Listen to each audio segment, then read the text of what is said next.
देखा जाए नाश्ते को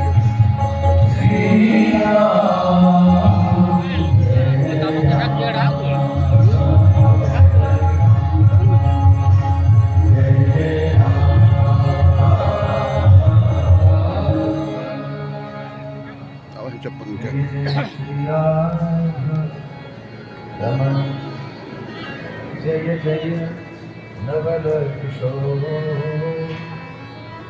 जय भूमि किशोर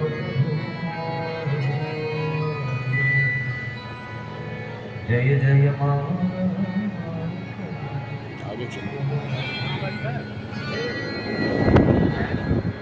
हरे राम हरे कृष्ण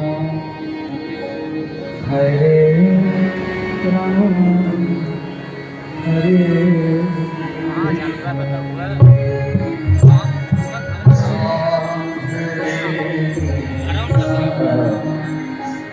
हरे राम हरे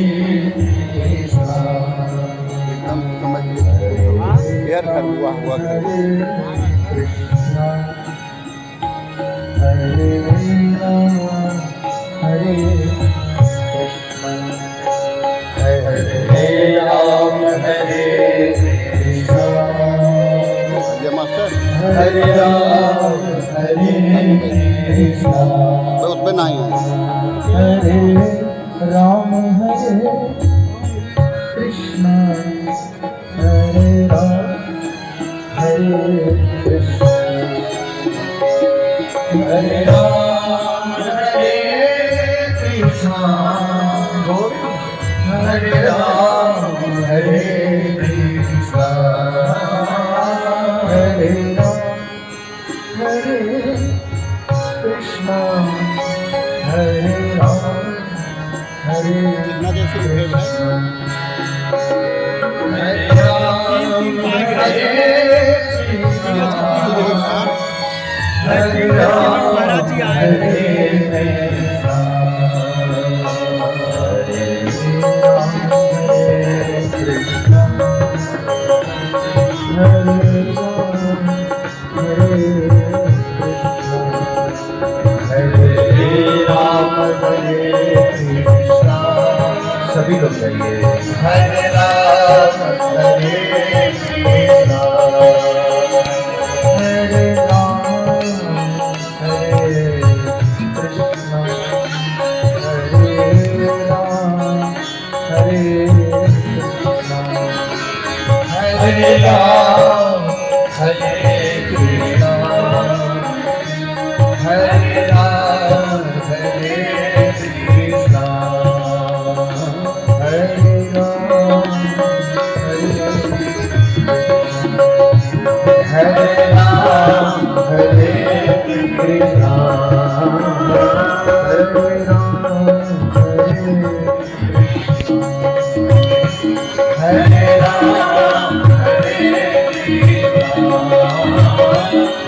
राम हरे राम हरे कृष्ण बोले बाल कृष्ण की जय श्रीमद्भागवत महापुराण की जय सतगुरु देव भगवान की जय राजा रामचंद्र भगवान की जय श्री सुखदेव जी महाराज की जय श्री परीक्षित महाराज की जय श्री हनुमान जी महाराज की जय जय जय श्री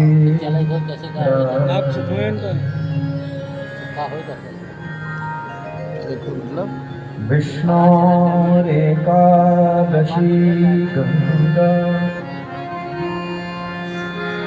तुलसी विप्रधे नमः असारे दुर्ग संसारे षट्पदी मुक्तिदायिनी कारण करणावरणालय भक्तवांचा कल्पतरु नंदनंदन ब्रजनंदन यशोदानंदन भगवान योगेश्वर श्री कृष्ण भगवान श्री वेदव्यास जी सर्वभूत हृदय भगवान श्री सुखदेव जी सबके चरण शरण ग्रहण करके पूज्य माता श्री के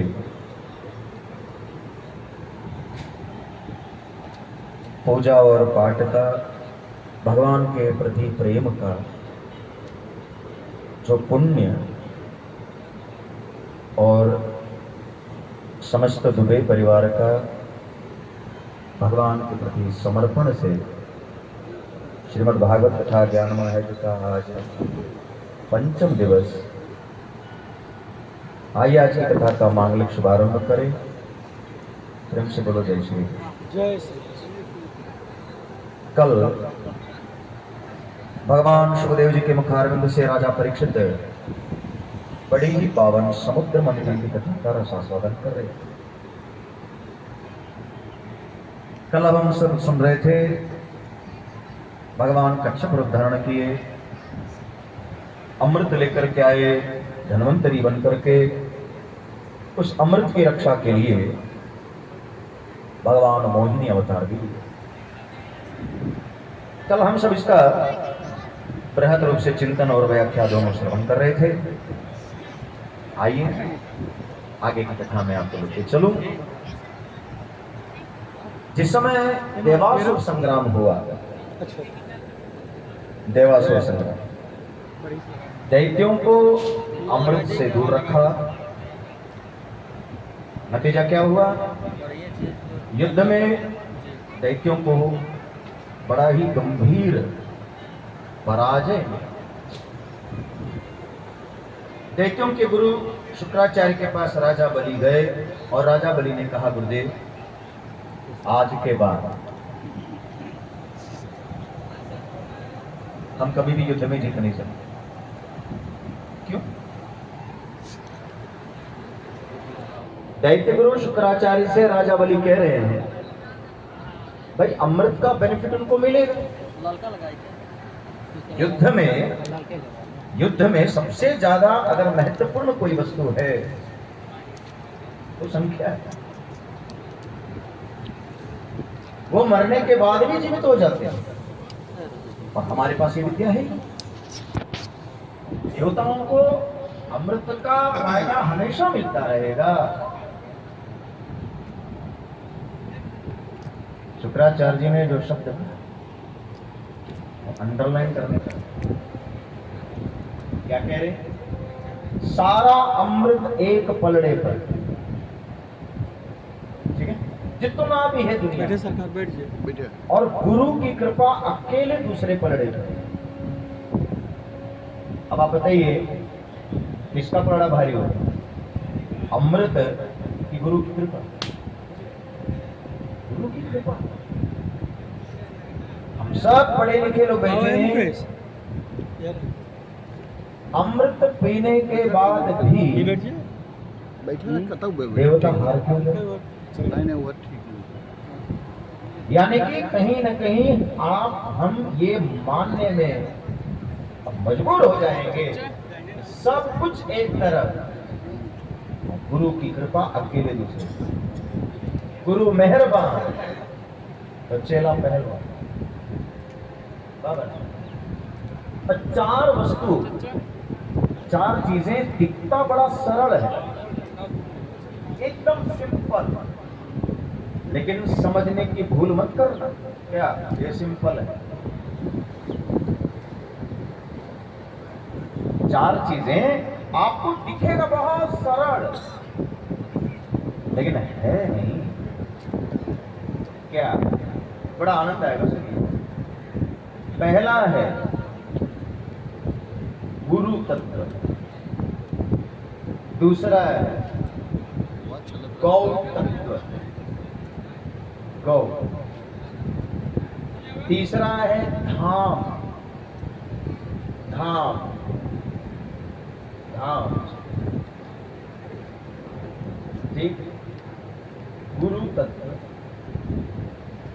गौ तत्व, धाम, और चौथा है शिव तत्व। मास्टर प्राइमरी टीचर है। ज्यादा विस्तार से जानने की जरूरत नहीं है, इशारा इशारा से आप समझिए, बाकी घर में जाकर के चिंतन करिए। पहला नंबर पर क्या है? गुरु। आपके सामने बैठेंगे, हंसी मजाक भी करेंगे, चाय भी पिएंगे, ठहाका मार के हंसेंगे। अब अगर हमारे बराबर में वो बैठे हैं, हमारे बातों पर ठहाका मार के हंस रहे हैं, इसका मतलब ये नहीं है हमारी उनकी अवस्था एक है, वो भीतर से बहुत ऊपर है। भैया ये उनकी बड़पन है, वो हमारे बराबर में बैठ के चाय पी रहे हैं।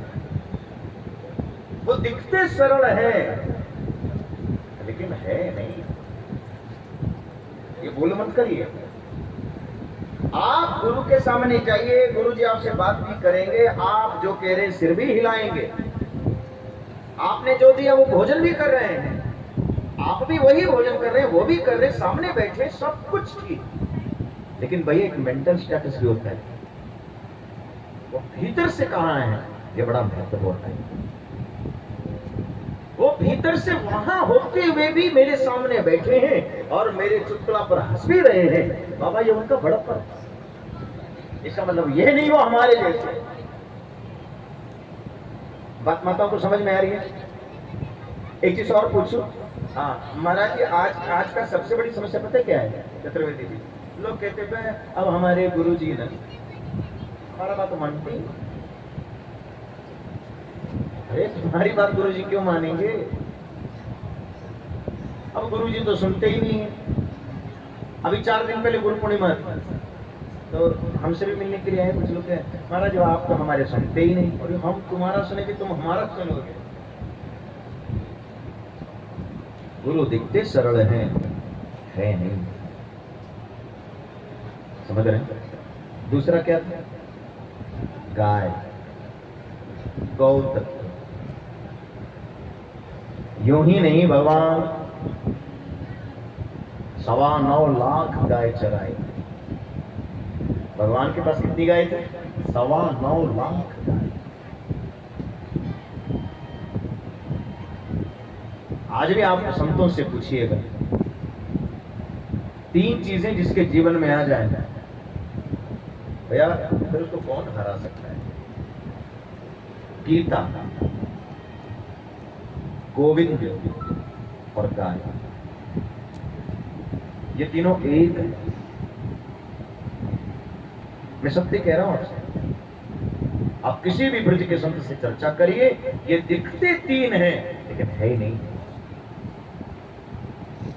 गोविंद, गाय और गीता। ठीक है? माते जिस समय देवताओं ने, महात्माओं ने जाकर के ब्रह्मा जी से कहा, ब्रह्मा जी आप हमारे लिए ऐसा कोई पूजा बताइए जिस पूजा से सारे देवी देवता प्रसन्न हो जाए। ब्रह्मा जी ने क्या बनाया? गाय। सारे देवी देवताओं को गाय में जगह दी। ठीक है? और आश्चर्य की बात पता है क्या है? माताएं लोगों को थोड़ा श्रृंगार करने में टाइम लगता है। बाबा यहाँ की माता लोग अच्छी हैं, इनको बोलो 4 बजे चलना है तब 8 बजे निकलेगी। बोलो वृंदावन बिहारी लाल। लेकिन इनका श्रृंगार पिटारा खत्म नहीं होता है। तो ब्रह्मा जी ने सारे देवी देवताओं को रख करके गाय तैयार की, पूजा की तैयारी की। इतने में 2 लोग लेट आए। कौन कौन? एक है लक्ष्मी जी, दूसरी है गंगा जी। बोलो वृंदावन बिहारी लाल। ब्रह्मा जी ने कहा जगह भर गया, जगह है ही नहीं। गंगा जी और लक्ष्मी जी ने कहा थोड़ा सा विलंब हो गया ब्रह्मा जी, अगर आप हमको जगह नहीं देंगे तो हम तो वंचित हो जाएंगे।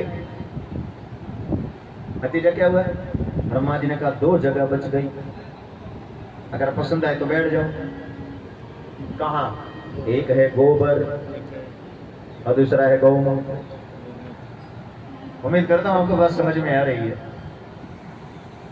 लक्ष्मी जी बोले महाराज कहीं भी हो बैठो, लेकिन यहां से वंचित नहीं होंगे हम। तो गोबर में लक्ष्मी जी, इसलिए हम पूजा पाठ के पहले गोबर से लिखा जाता है, और पूजा पाठ के पहले पंचगव्य में गौमूत्र जरूर पड़ता है। ध्यान से सुनिएगा। तीसरा नंबर है धाम। धाम बहुत दूर नहीं है, मैं उदाहरण के तौर पर काशी ले चलूं आपको। भैया एक आदमी काशी घूम के आया, मेरे मिलने वाले। मैंने पूछा भैया कहाँ से? बोले पंडित जी गए थे काशी, कॉरिडोर बना है ना, उसके बाद गए नहीं थे। हम तो कैसा लगा काशी? बोले क्या बताऊं, बाबा का दर्शन किया और जैसे ही बाहर निकले, क्या कचौड़ी गली में से कचौड़ी और जलेबी खा ली। बोल वृंदावन बिहारी लाल। मैंने कहा है महापुरुष, तू कचौड़ी खाने के लिए इतना दूर गया था? अब आप कल्पना करिए, बनारस जाकर के कह रहे हैं कृष्णा जी का दर्शन किया, कचौड़ी खा ले, चल दिए। अरे कचौड़ी खाना तो यहीं खा लेते, जौनपुर में खाते हैं? हम ऊपर ऊपर से धाम को देखते हैं, वो तो बिल्डिंग है, वो तो टूटेगा, दोबारा रिपेयर होता है ना भैया। पहले सकरी गली थी, अब चौड़ी गली हो गई। असली काशी वो तो नहीं, वो तो इंजीनियर, जो इंजीनियर बना रहे हैं बाबा उसका दिमाग। असली काशी वही है क्या? सोचिए। हम तीर्थराज प्रयाग में गए, वो भी तो धाम है। कुंभ में, इस व्यासपीठ पर बैठा हूं, सत्य बोल रहा हूं। भैया आप कुंभ में जाओ, आपको क्या दिखेगा? 99% आदमी जाते हैं नागा बाबा लोगों के सामने जाकर के सेल्फी खींच लिया, हो गया कुंभ। डुबकी लगाया, बाबा लोगों का फोटो ले लिया, चलते बने। तुम ऊपर ऊपर से देख के आए हो, अभी हकीकत में तीर्थराज प्रयाग तुमने देखा नहीं। माते अगर तीर्थराज प्रयाग देखना हो, पता है कैसे जाना है? एकांत में जाके बैठ जाइए, पलकी मार कोई शोरगुल फिर वहां से जो ऊर्जा निकलती है वो असली तीर्थ। आप वृंदावन जाइए, अगर वृंदावन जाकर के आप केवल बिल्डिंग देख लिए, असली वृंदावन वो है ही नहीं। आप एकांत में जाइए, महात्मा लोग बैठ करके क्या भगवान का भजन करते हैं, कोई शोर नहीं, कोई भीड़ नहीं, एकांत। धाम दिखता सरल है ही नहीं। और चौथे नंबर पर महादेव शिव। बोलो वृंदावन बिहारी लाल। बात समझ रहे हैं?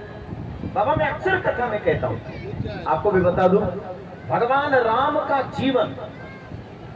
जीवन शैली अभी हम लोग सुनेंगे, वो प्रेरणा देता है हमें। आपको प्रातः काल उठ के रघुनाथा, मात पिता गुरु नावहि माथा। भगवान राम ने जो किया जीवन चरित्र, वो हम कर सकते हैं, करना चाहिए।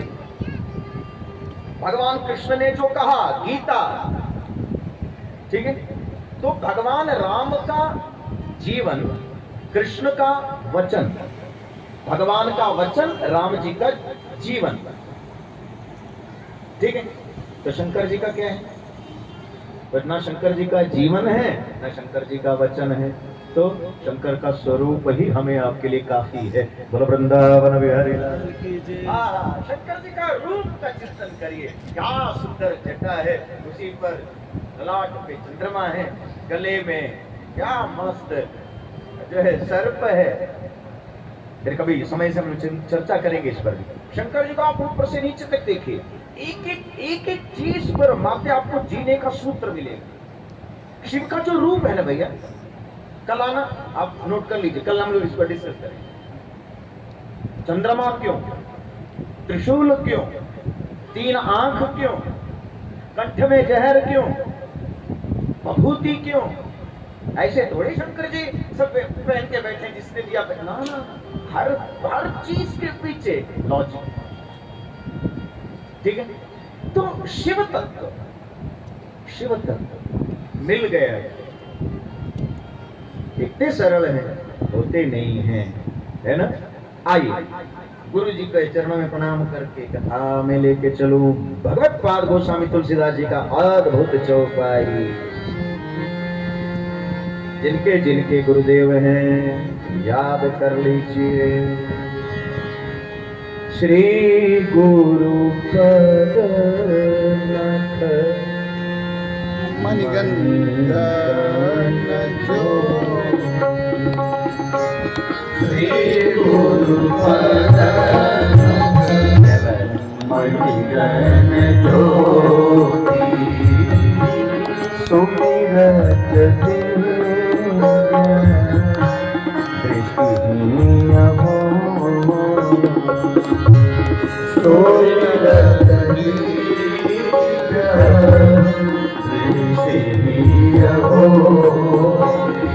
दुनिया के सबको प्रणाम करिए, लेकिन गुरु जी को प्रणाम करने का मात्र तरीका अलग है। हाँ, हम लोग एकदम घाटे संत हैं, ठीक है। 27 साल हो गया बैराग के, माँ बाप भाई बहन सब छोड़ करके साधु। तो साधु परंपरा में प्रणाम करने का तरीका देख करके ही महात्मा लोग जान जाते हैं क्या ये गुरु परंपरा में साधु है कि ऐसे ही। गुरु को कैसे प्रणाम करना चाहिए नहीं पता। आप अगर किसी गुरु के शिष्य हैं, गुरु जी को प्रणाम करने का तरीका अलग। कैसे करना चाहिए? अपना दाहिने हाथ, बायां हाथ, दाहिने हाथ से गुरु जी का दाहिना चरण, बायां हाथ से बायां चरण। तो गुरु जी को जो प्रणाम करते हैं तो हम लोग इससे करते हैं, बाकी सबको इससे प्रणाम कर सकते हैं। लेकिन जब भी गुरु जी को प्रणाम करना चाहिए, अपना दाहिना हाथ से गुरु का दाहिना और अपना बायां हाथ से गुरु जी का बायां। गुरु वृंदावन बिहारी आप जब ऐसे प्रणाम करेंगे, दूर से महात्मा जान जाएगा पक्का चेला है, पक्का गुरु के। क्यों भैया? गुरु जी का जो पैर का अंगूठा है वो आपके दोनों भावों के बीच में टच होना चाहिए। क्या बात ये है? असली प्रणाम। गुरुदेव भगवान के जो पैर का अंगूठा है वो आपके दोनों भूमध्य, इसको आज्ञा चक्र कहते हैं। यही आज्ञा चक्र है, यही डिसीजन लेता है। समझ रहे हैं ना? गाइए श्री गुरु पद नभ मणिगण जय हो। श्री गुरु पद मणिगण ज्योति सुमिरत दीन्य दृष्टिहीन होती, सुमिरत दीन्य दृष्टिहीन होती, मंगल भवन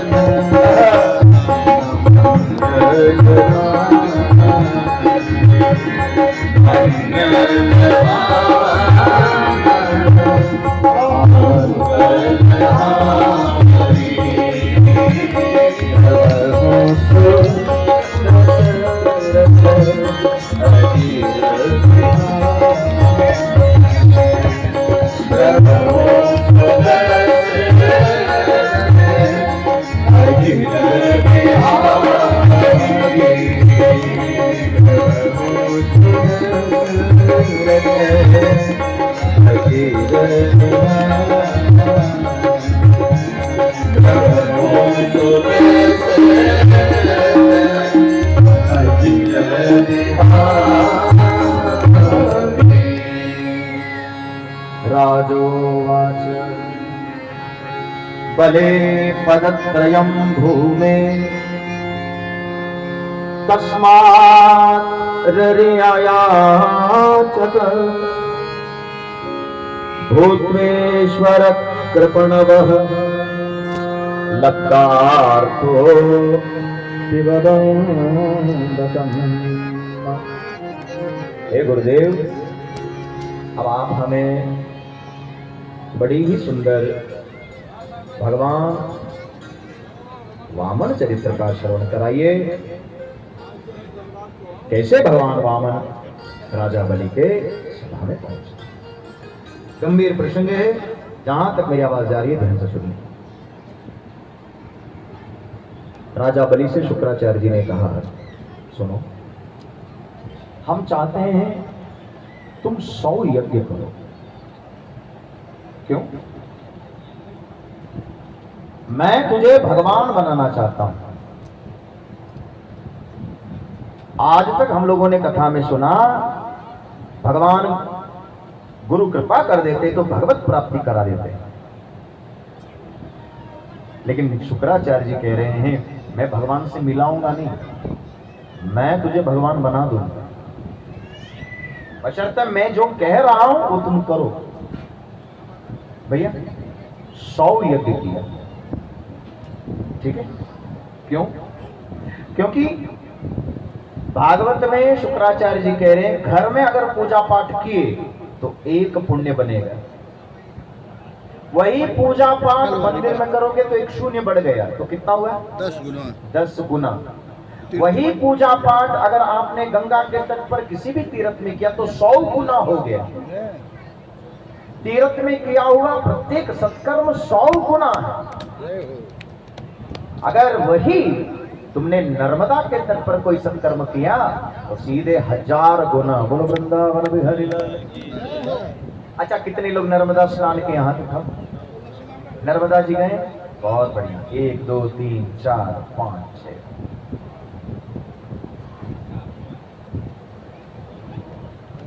प्रयास करिए। क्यों? नर्मदा के किनारे किया गया प्रत्येक सत्कर्म माते सीधे 1000 गुना है। सोचिए आप, अगर नर्मदा के किनारे आपने 1 कथा सुनी तो 1000 भागवत सुनने का फल। तो दैत्य गुरु शुक्राचार्य जी कह रहे हैं मैं चाहता हूं दुनिया का सबसे ज्यादा यज्ञ करने का श्रेय तुम्हें मिले, इसलिए नर्मदा के तट पर मैं चाहता हूं तुम्हारा यज्ञ हो। 99 यज्ञ पूरा हुआ, लेकिन शुक्राचार्य जी को भी पता है क्या 99 यज्ञ करना कोई बड़ी बात नहीं है, लेकिन 100वां यज्ञ में जरूर टेढ़ी टांग वाला टांग अड़ाएगा। बोलो वृंदावन बिहारी लाल। माते पता क्या हुआ? आज दैत्यों के गुरु शुक्राचार्य जी ने इतना टाइट व्यवस्था रखा है, कोई भी अनजान व्यक्ति में यजमान से मिलने का कोई परमिशन नहीं। बोलो वृंदावन बिहारी लाल। नतीजा क्या हुआ?